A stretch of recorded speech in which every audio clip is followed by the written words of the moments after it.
सुप्रभातम अस्यां सजीव कक्षायां भवतां सर्वेषां स्वागतम् अभिनन्दनं च। अद्य पाठ क्रमांक 6 अस्ति अपादान विभक्ति अपादान कारकं पंचमी विभक्ति पठिष्यामः। प्रथमं सूत्रमस्ति ध्रुवम् अपाये वादानम्। अपाये सति यत् ध्रुवं तस्य अपादान संज्ञा भवति, अपादाने च पंचमी विभक्ति भवति। अपाये सति अलगाव होने पर जो ध्रुव संज्ञक है उसकी अपादान संज्ञा होती है और अपादान में पंचमी विभक्ति होती है। जैसे पेड़ से पत्ता गिरता है, जैसे पत्ता गिरा अपाय हुआ, अलगाव हुआ, तो ध्रुव संज्ञक है पेड़, उसकी अपादान संज्ञा हो जाएगी और अपादान में पंचमी विभक्ति हो जाएगी। वृक्ष से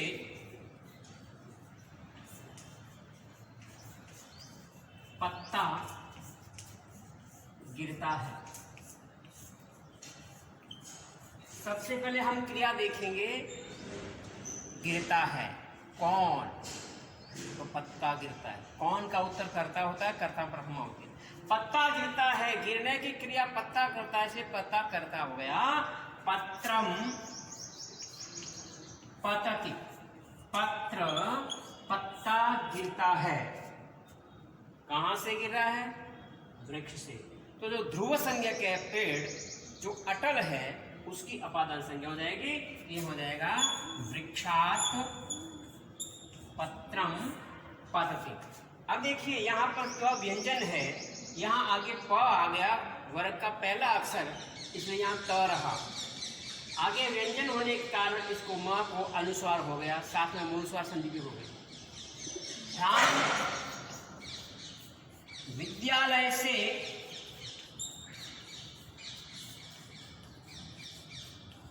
घर जाता है।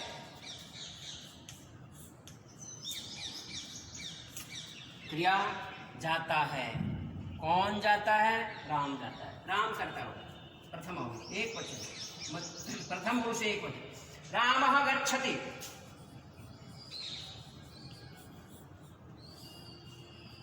कहाँ जाता है? कुत्र गच्छति, तो कहाँ और क्या का अर्थ होता है? कर्म, और कर्म में बिंदी लगा दी। गृहं गच्छति, कर्ता राम हो गया, गृहम कर्म हो गया, गच्छति क्रिया। कर्ता यहाँ प्रथम पुरुष का, क्रिया भी प्रथम पुरुष की, एक वचन होगी। गृहम गच्छति। अब ये कहाँ से आएगा? विद्यालयात्। तो यहाँ पंचमी विभक्ति होती है विद्यालयात् द, यहाँ द हो गया, क्योंकि यहाँ त व्यंजन था, आगे तीसरा अक्षर होने के कारण इसको अपने वर्ग का तीसरा अक्षर हो गया, साथ में जसोक संधि भी हो रही है। गृहम गच्छति, रामः विद्यालयात् गृहं गच्छति।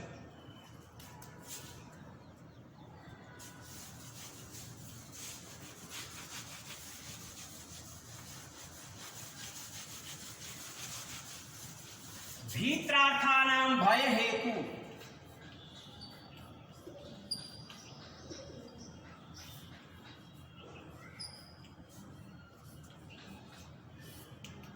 भी का अर्थ है डर, पत्रान रक्षा करना।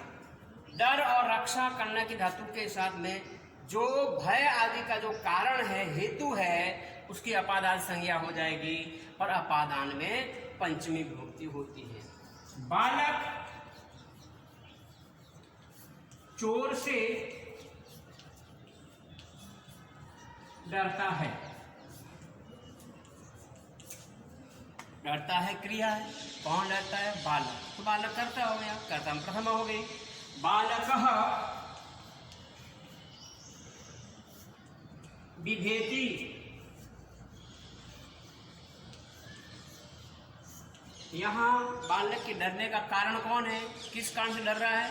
तो चोर। तो चोर ये भय का हेतु हो गया, भय का कारण हो गया, तो चोराद।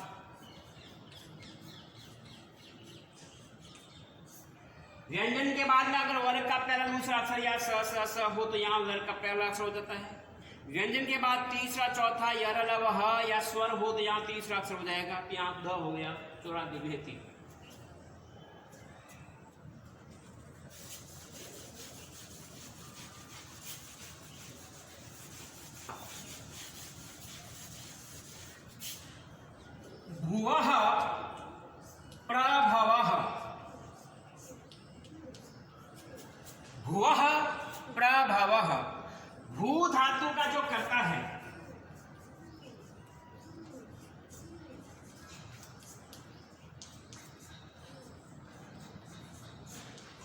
भू धातु का जो कर्ता है उसका जो उत्पत्ति स्थान,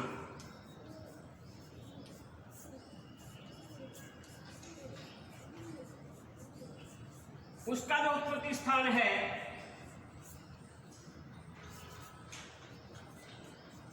उसकी अपादान संज्ञा होती है और अपादान में पंचमी होती है। गंगा हिमालय से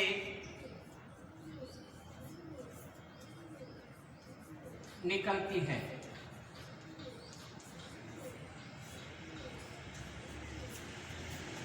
गंगा हिमालय से निकलती है तो प्रभावती, प्रभावती भू धातु है, यहां भू धातु है। प्रभावती का प्रभावती, गंगा प्रभावती, गंगा निकलती है। अब देखिए भू धातु का कर्ता कौन है? गंगा। और गंगा का उत्पत्ति स्थान कौन है? हिमालय। भू धातु का कर्ता गंगा, गंगा का उत्पत्ति स्थान कौन है? हिमालय। तो हिमालय में भू प्रभव धातु से अपादान संज्ञा हो गई और अपादान में पंचमी विभक्ति हो जाएगी, तो यह हो जाएगा हिमालयात। यहाँ क हो जाएगा क्योंकि यहाँ पर प आगे है, वो वर्ग का पहला अक्षर है। वर्ग का पहला, दूसरा और स हो तो यह व्यंजन को, इस व्यंजन को अपने वर्ग का प्रथम अक्षर होगा।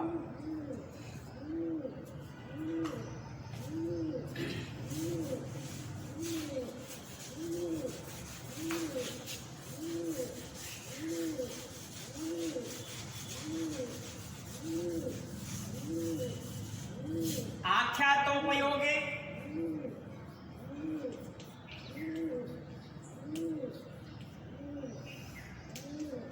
जिससे नियम पूर्वक पढ़ाई की जाती है, अध्ययन किया जाता है,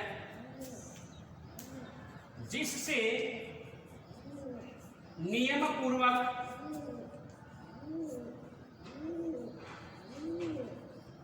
पढ़ा जाता है,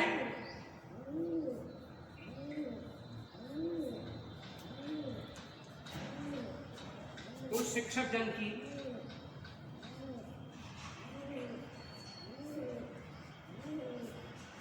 अपादान संज्ञा होती है और अपादान में पंचमी विभक्ति होती है।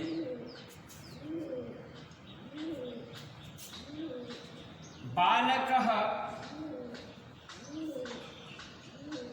आचार्यात्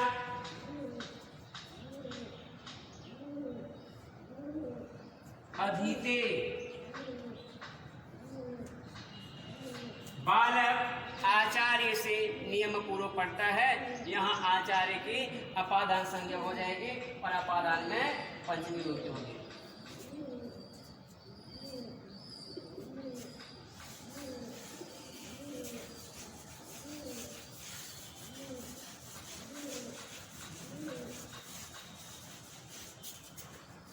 जनिकर्तु प्रकृति,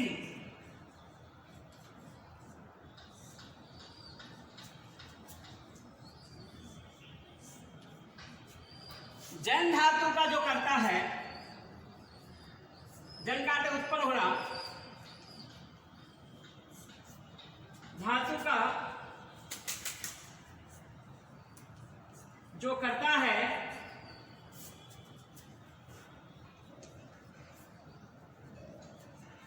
उसका जो उत्पत्ति स्थान है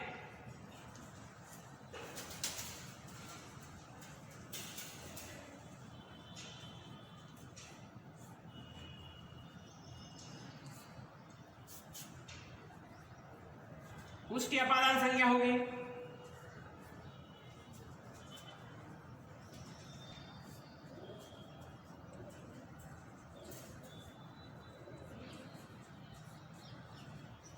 और अपादान में पंचमी विभक्ति होती है।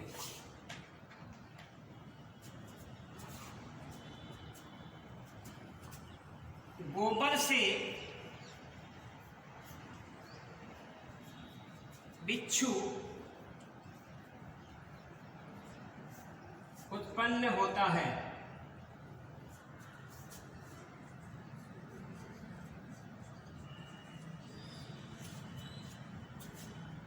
क्रियापद क्या है? उत्पन्न होता है, जायते।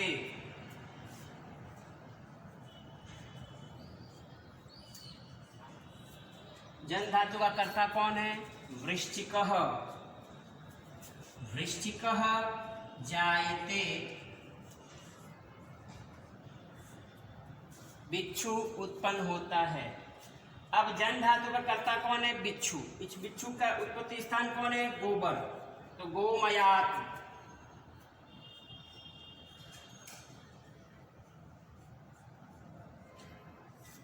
व्यंजन के बाद में वर्ग का तीसरा, चौथा, पांचवा, तीसरा चौथा यरणवः और स्वर हो तो इस वर्ग को अपने व्यंजन को अपने वर्ग का तीसरा अक्षर होता है, जैसे संधि के अंतर्गत आता है।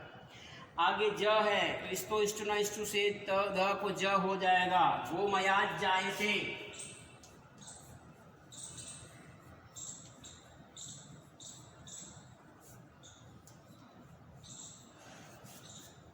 वृश्चिकः, वृश्चिको हो जाएगा, वृश्चिको गोमयात् जायते।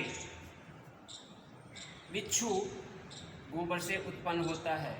तो ये जनि कर्तु प्रकृति ही, जन धातु का जो उत्पत्ति स्थान है उसका जो उसकी अपादान संज्ञा होती है और अपादान में पंचमी विभक्ति होती है।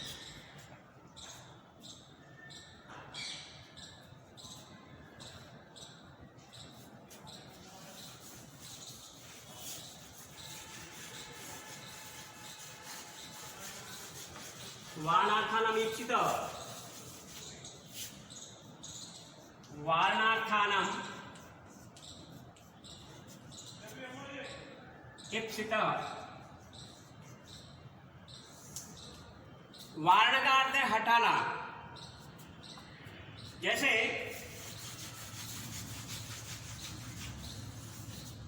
कृषकः यवेभ्यः गां वारयति। कृषकः यवेभ्यः गां वारयति। वार्णार्थानाम ईप्सित इस सूत्र से वारयति में जो कर्ता का जो ईप्सित है उसमें पंचमी विभक्ति हुई है। ईप्सित में चाहा गया। अब किसान का खेत है, उसमें जौ की फसल उगी हुई है, गाय भी किसान की है, गाय खेत में घुस गई, उस गाय को निकालने के लिए उसका अभी किसान का ईप्सित कौन है? जौ। जौ, जौ की जो फसल है वो किसान के लिए ईप्सित है, इसलिए यहाँ ईप्सित में इस सूत्र से पंचमी विभक्ति हो गई। कृषकः यवेभ्यः गां वारयति। किसान जौ की फसल से, जौ की खेती से गाय को हटाता है। वार्णार्थानाम ईप्सित।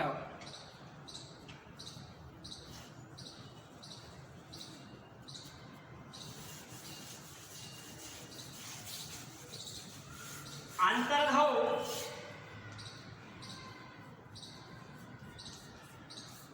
येनादर्शनम,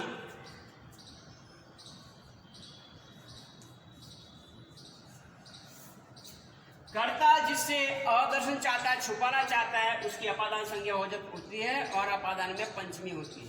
कृष्णः मातुः निलीयते।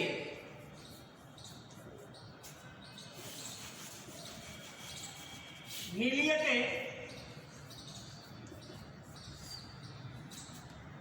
कृष्ण माता से छिपना चाहता है, तो यहाँ पंचमी विभक्ति होती है। और इस प्रकार यहाँ पंचमी विभक्ति होती है।